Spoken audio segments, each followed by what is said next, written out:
Ser Podcast. Lo que van a escuchar ahora en Ser Podcast es más necesario que nunca, la ciencia en A Vivir. Pera, Estupeña, ¿estás por ahí, Pera? Aquí estoy. ¿Sabes qué pasa? He pensado que es mejor cambiar la sintonía habitual para hacerla en plan homenaje, ¿no? Porque hoy es el día. Hoy es el gran día. Yo creo que es la noticia alegre, desde luego, del día de la semana y para esta sección casi desde el principio de la temporada. Así que vamos a ponerle a Miles Davis, ¿no? ¿Tenemos a Miles Davis por aquí? Un poquito de...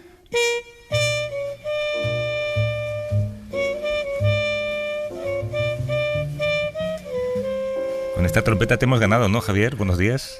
Bueno, muchísimas gracias. Sí. Ha sido un detallazo. Eso ha sido un detallazo. Sobre que yo sea la buena noticia de la semana, tengo mis dudas y vamos a darnos un margen hasta que acabemos, porque esto puede ser una catástrofe, no nos engañemos. Claro. A la semana le queda poco, estoy seguro de que va a ser. Y la noticia es que vuelve Javier San Pedro. Y Javier, hemos hablado tú y yo en privado sobre lo que tú quieres contar de lo que ha pasado en estos últimos meses, de lo que estás dispuesto a revelar para una audiencia que seguramente se habrá preocupado. Sí, yo creo que por deferencia a la audiencia debo dar una mínima explicación al menos sobre mi prolongada ausencia. Aunque le oí una vez al mayordomo de Batman, es una cita erudita, decir, interpretado por Michael Caine: un caballero nunca habla de sus enfermedades, le dijo a su jefe, ¿no? Pero voy a hacer una excepción en este caso. Y que en una sola palabra, la causa de mis desdichas se llama rabdomiolisis. Es un palabra, pero tiene un significado muy simple, que es que se te rompen los músculos. Las células musculares se rompen, vierten al flujo sanguíneo una serie de productos como la mioglobina, que es la proteína que recibe el oxígeno, normalmente el oxígeno en los músculos la recibe de la sangre, y es muy tóxica para el riñón.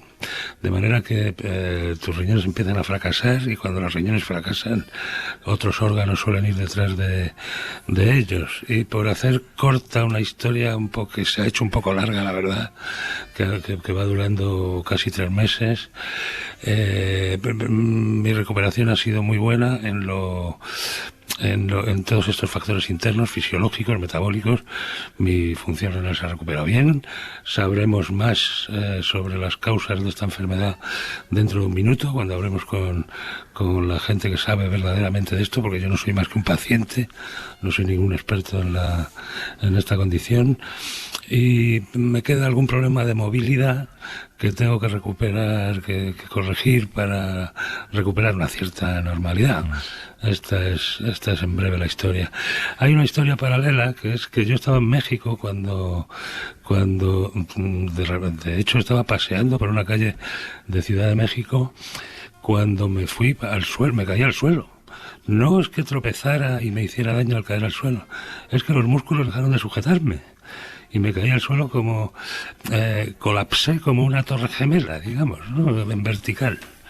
Como cuando has perdido la fuerza que te sujeta y te vas a la acera. Claro, tuve que ingresar en un hospital allí y no me podía ir del hospital. De manera que estuve 1 mes y pico ingresado en un hospital mexicano. No había tenido la precaución, idiota de mí, de contratar algún tipo de seguro médico antes de irme, porque me iba unos días de vacaciones. Una amiga me había invitado a alojarme allí, pillé un billete relativamente barato y no contraté un seguro médico, y solo por estar en el hospital 1 mes y pico me he fundido 40.000 euros, que era más o menos todo lo que tenía ahorrado.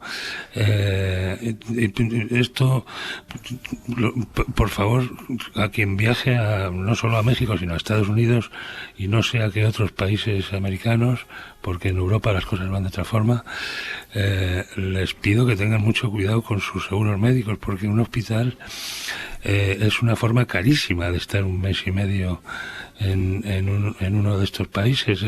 Son precios de un hotel de 4 estrellas, ¿no? 300, 400 euros diarios, más pagarte tú todas las pruebas.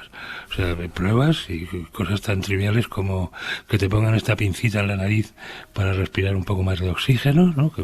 Que vemos siempre en los hospitales. Te cobran por el oxígeno que respiras, por la jeringuilla con la que te extraen la sangre, por por el electrodo que te ponen en el pecho para monitorizar el estado de tu corazón. Estar allí es estar pagando por cada bocanada de aire, por cada minuto que sigues vivo. Y es una catástrofe económica de las gordas. Luego, en cuanto pude, me vine a Madrid y seguí ingresado en un hospital, pero aquí tenemos sanidad pública, no sabemos lo que tenemos normalmente, ¿no? Y bueno, y ahora mismo estoy dado de alta y deseando recuperar una cierta normalidad, ¿no? Entrar hoy en la radio es un paso de gigante en esa dirección. Sí, desde luego que sí. Rhabdomiolisis. Tú me contabas el otro día por teléfono que una médica te ha dicho que tienes que dejar de fumar, otra que tienes que dejar el alcohol. A la del alcohol ha dicho que has dejado de fumar y a la del tabaco le ha dicho que has dejado de beber. Sí, bueno, me pareció bastante justa esa solución. Sí, pero me contaste también, claro, que esta enfermedad suele ocurrir a dos tipos de personas. Uno son deportistas de alta competición que han hecho mucho esfuerzo muscular y luego tú me has contado que no has tenido nunca ningún problema en hablar con tus jefes de ciertos problemas que has tenido toda tu vida. Sí, mi propensión a las adicciones es brutal. De hecho, conozco a muy pocas personas que tengan una propensión tan alta. Estoy orgulloso de seguir vivo a mis 61 años. Ayer me enteré, como todos, horrorizado de la muerte de Almudena Grandes. Tenía exactamente mi edad y me considero un poco en tiempo de descuento, realmente. Sin embargo, bueno, ahora mismo mi principal sustancia de abuso, después de haber dejado otras, hace 10 y 15 años, es la cerveza. Y la verdad es que los médicos se quedan un poco sorprendidos de que por beber mucha cerveza yo haya desarrollado esto. Parece ser que hay factores de propensión de tipo autoinmune, sobre los que aprenderemos algo ahora. Y bueno, hay algo que no encaja en todo esto, ¿no? Realmente los médicos se han centrado en el tratamiento, en tratarme sobre todo la disfunción renal, y eso ha funcionado. Pero sobre las causas de esta crisis, tenemos que dejarlas un poco abiertas ahora mismo, porque hay factores que no les encajan a mis médicas. Pues quien lo sabe todo de rhabdomiolisis es la doctora María Galindo, que es jefa del servicio de reumatología del Hospital 12 de Octubre, desde enero, además presidenta de la Sociedad Española de Reumatología. ¿Cómo estás, María? Buenos días. Hola, buenos días. Bueno, dos puntualizaciones. Soy jefe de sección, no del servicio, y seré a partir de enero de la Sociedad Madrileña, no de la Sociedad Española. Bueno, pero tiempo al tiempo, sí. María. Bueno, ¿qué te pareció la historia? Sí. Me alegro mucho de la reincorporación de Javier de nuevo a la emisora. Muchas gracias. María, es una experiencia que tú habrás visto en otros pacientes, aunque es una enfermedad muy extraña también, ¿no? Pues sí, es una enfermedad extraña y es verdad que es muy aparatosa cuando la ves.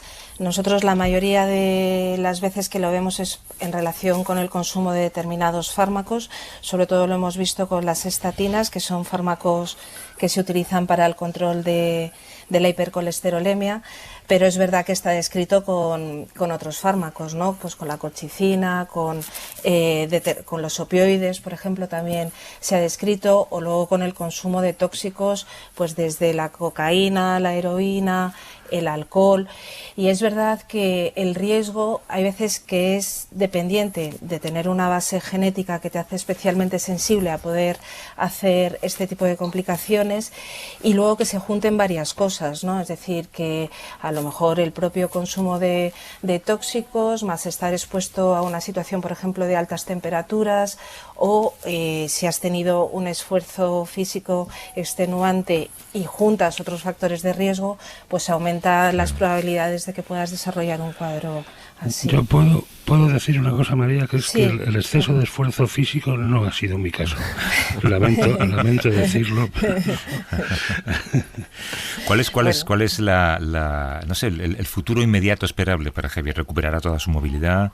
Sí, lo esperable es que sí. Es verdad que lo más grave de la rhabdomiólisis, que lo ha explicado también, es pacientes que hacen fracaso renal agudo y que es lo que más puede comprometer la vida del paciente, ¿no?, a corto plazo, y que no pasa nada más que por hidratar bien ese riñón para intentar eliminar lo más rápido posible la mioglobina, que es lo que hablaba Javier también, y luego la recuperación del músculo pues es poco a poco, ¿no? Es hacer, pues igual que el que pasa un tiempo de encamamiento muy prolongado, que enseguida pierdes la masa muscular, pues en esto es lo mismo, y es una recuperación que va poco a poco y es muy lenta, pero lo normal es que la recuperación sea 100%, vamos, que alcance la normalidad.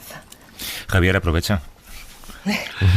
Pues encantado de oírlo, y bueno, pues voy haciendo mis pinitos, ya ando con bastante normalidad. Tengo un problema, que es que mi casa está en un segundo piso sin ascensor y las escaleras todavía me dan un poco de respeto, pero bueno, voy haciendo mis pinitos. Es una muy buena recuperación, las escaleras, sí. Es una muy buena recuperación. Pues muchas gracias por decírmelo, me voy a poner a ello enseguida. Yo creo que también el mensaje que lanzaba Javier al principio, ¿no?, que esto te pase en un país que no es el tuyo, un sistema sanitario que no es el tuyo, bueno, luego es una cuestión de mala fortuna o de mala preparación del viaje, no haber llevado un seguro, ¿no? Pero claro, dice mucho, o nos enseña a valorar lo que significa tener un sistema público de salud. Nosotros visitamos a Javier en el hospital en el que estaba a su regreso a Madrid, y te das cuenta de lo que significa no tener que pagar ese cuidado. Sin ninguna duda, eso es un bien que bueno, los que estamos dentro del sistema, pues por supuesto lo valoramos mucho, pero no todo el mundo lo valora así, ni todo el mundo lo está cuidando hoy en día en la manera en que habría que cuidarlo, ¿no? Y desde aquí un mensaje de defensa a la sanidad pública. Hay una propuesta que ya hemos mencionado alguna vez, que es darle al paciente, cuando le das el alta, la factura de lo que ha costado tratarle, no para cobrársela, puesto que tenemos sanidad pública por fortuna, sino para que sepa lo que ha costado eso, ¿no? Yo, por a mí me hubieran dado una factura de 40.000 euros al salir de un hospital público español. Me hubiera enterado de lo que ha costado la tontería de tratar mi enfermedad, ¿no? Pues yo sí soy partidaria de eso. Lo que pasa que es verdad que es una medida impopular, y que cuando se ha intentado hacer, yo creo que se intentó hacer en su momento en Cataluña, pues se consideró como algo impopular, y que luego pues al final tampoco tuvo un recorrido práctico, es decir, que no por eso la gente lo valoró más o se hizo un uso mejor de la sanidad pública. Es una desgracia, la verdad. Estaba pensando, pero que si esto te hubiera pasado a ti, sí, en aquel año que estuviste en Washington sin seguro médico, pensando que ¿para qué me lo voy a sacar? Sí. Si soy joven y no me pasará nada. Bueno, lo estaba pensando también, ¿no? O sea, más de un año en Washington y en Nueva York sin seguro, porque era muy caro. Y piensas la lotería, ¿no? O sea, piensas cuando juegas un número de lotería, piensas lo que puedes ganar, pero yo jugué a la lotería a lo que podía perder. No, oye, yo tengo una especie de felicidad por contraste, ¿no? Es decir, después de la incertidumbre, porque al principio cuando sabíamos, Javier, que estabas en México, pero no tenías un diagnóstico y no sabías lo que te pasaba, que me imagino la angustia, ¿no? De decir, me están fallando cosas dentro del cuerpo, y no sé lo que es. Y todos, bueno, estábamos muy preocupados. Ahora vemos que todavía estás en fase de recuperación, que bueno, tanto física como económica, por lo que has contado, y que bueno, que ahora viene, como hemos comentado alguna vez, viene la parte psicológica también, ¿no? De sobreponerte bien, o sea que no, pero la felicidad ahora de escucharte es muy grande, claro. Bueno, muchas gracias, pero tú me escuchas con oídos amorosos. Seguro. Sí, pero fueron meses de angustia o semanas de angustia, me imagino. Yo recuerdo cuando nos mandabas mensajes y decías, pues es que me está fallando el hígado, y sigues sin saber qué es, ¿no? Sí, la incertidumbre es casi peor que la certeza de algo malo, ¿no? Digo casi porque a mí me ha ido muy bien, ¿no?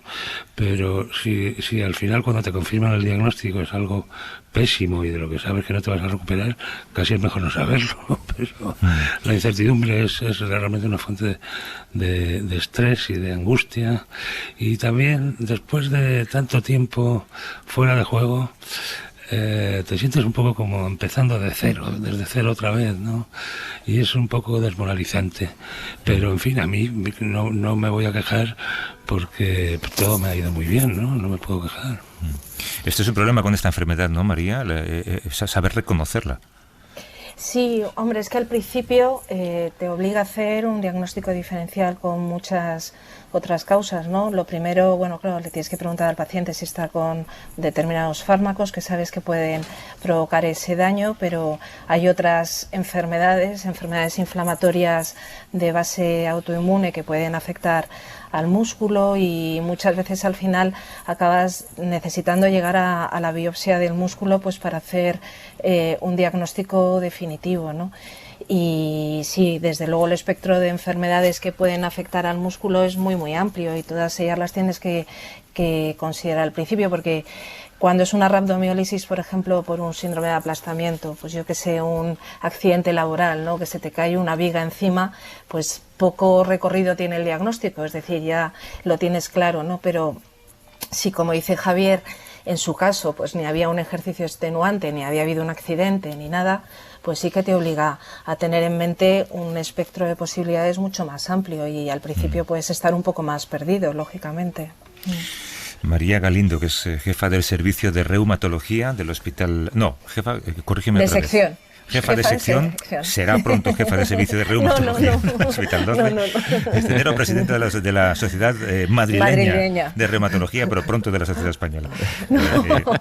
Doctora María Galindo, que mil gracias por la conversación y la explicación. Un abrazo fuerte. Muchísimas gracias a vosotros. Un abrazo. Hasta luego. Adiós. Claro, Javier, luego hay otra cosa que es interesante y lo hemos charlado también fuera de la antena, y es cómo tú, que has estado tan pegado al día a día durante tanto tiempo de la pandemia, tanta gente leyéndote en el país, escuchándote en la radio, supongo que de repente es como perder el nexo de unión con la realidad, ¿no? Bueno, ya había dejado la columna diaria sobre la pandemia antes de esto, de manera que no fue algo una sensación tan brusca, pero sí es verdad que te quedas muy descolocado, ¿no? Estás, de repente, pues dejas de ser, no solo de seguir la actualidad, sino de ser casi un elemento de ella. Y la sensación es muy rara, sí. Pero bueno, a todo se acostumbra uno, ¿eh? Yo ahora me he acostumbrado a no hacer nada y la verdad es que me va a costar volver a recuperar el tono muscular, ¿no? Ha aparecido una variante por ahí, no sé si te... Bueno, sí, soy consciente. Omicron. No, pero nos contaste que ahora tienes una pila de libros, ¿qué era? Sobre neuro... No recuerdo qué me dijiste. Estoy muy deseoso, de leer sobre neurología, neurociencias, sobre todo en un aspecto que es el de la conciencia, ¿no? Nuestra sensación de estar vivos. Sabemos mucho sobre cómo funcionan las neuronas, cómo se comunican, todos estos pulsos eléctricos, flujos de neurotransmisores, pero cómo la actividad coordinada de varias o de muchas de estas neuronas produce nuestra sensación de estar vivos. Nuestra conciencia, es decir, eso que perdemos al dormirnos y recuperamos al despertarnos, está llena de paradojas. Por ejemplo, cuando creemos en experimentos típicos de los que te organizan los psicólogos experimentales, cuando creemos ser conscientes de haber decidido algo, nuestro cerebro ya llevaba un tiempo habiéndolo decidido y empezando a planear el movimiento de nuestros labios o de nuestra mano que va a pulsar un botón. Todo esto son unas paradojas muy profundas en las que me apetece muchísimo profundizar. Yo te agradezco muchísimo la honestidad que has mostrado aquí, haber explicado de manera tan abierta lo que te ha pasado y ser tan sincero contigo mismo, pero sobre todo con los oyentes. Y sobre todo lo que decía Per al principio. Estamos felices de escucharte y felices de leerte. Muy bien, muchas gracias. Os lo agradezco de veras. Os agradecí mucho vuestro apoyo durante los días más duros. Y, en fin, recordemos que el mundo es como es y no como quisiéramos que fuera. Un abrazo fuerte, Javier. Cuídate muchísimo. Y nos vamos escuchando cada domingo. Abrazo, Javier.